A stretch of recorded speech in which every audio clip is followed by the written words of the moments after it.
everything seemed perfect and under control after Marcelo gave his heart to Jesus in Brazil. But then a new management team assumed control of the textile company where he worked, and their changes put his job at risk. The new managers reduced the number of hours that the employees worked during the weekend. To make up for it, introduced an extra workday on Saturdays. Marcelo had no intention of working on Sabbath. He had faithfully kept the Sabbath every week since he and his wife, Claudia, had joined the Seventh-day Adventist Church 3 years earlier. Marcelo tried to speak with the management but to no avail. All employees were asked to sign a contract agreeing to their new work hours. Marcelo was the only person who refused. Fear overwhelmed Marcelo as he contemplated an uncertain future. Would he be fired? What would happen next? But then he decided to surrender everything to God.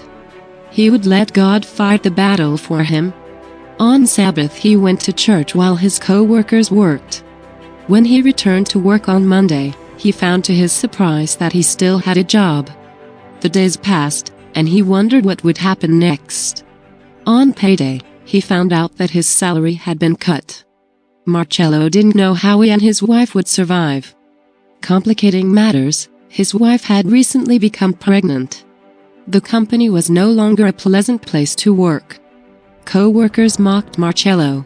"You're crazy," said one. "You're lazy," said another. Marcelo will never forget the day that a co-worker said, "I want to see what your God will do for you." However, Marcelo didn't give up to his decision. 2 years passed, but God did not forsake Marcelo and his family. Marcelo saw the fulfillment of the words of the psalmist, "I have been young, and now am old. Yet I have not seen the righteous forsaken, nor his descendants begging bread." Psalm chapter 37 verse 25. God honored Marcelo for honoring him. One day, Marcelo received an unexpected letter from the managers.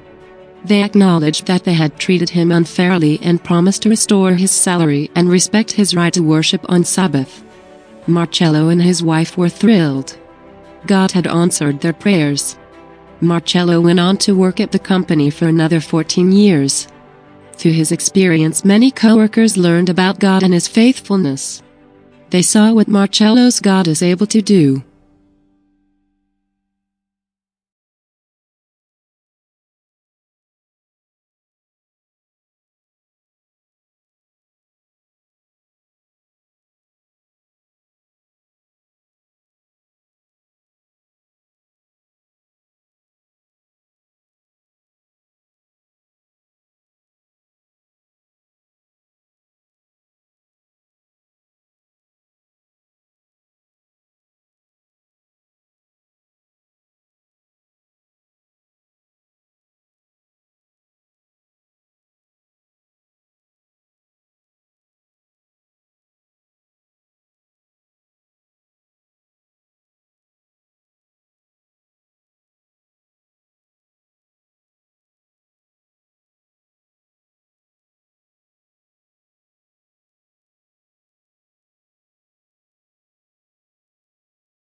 le roi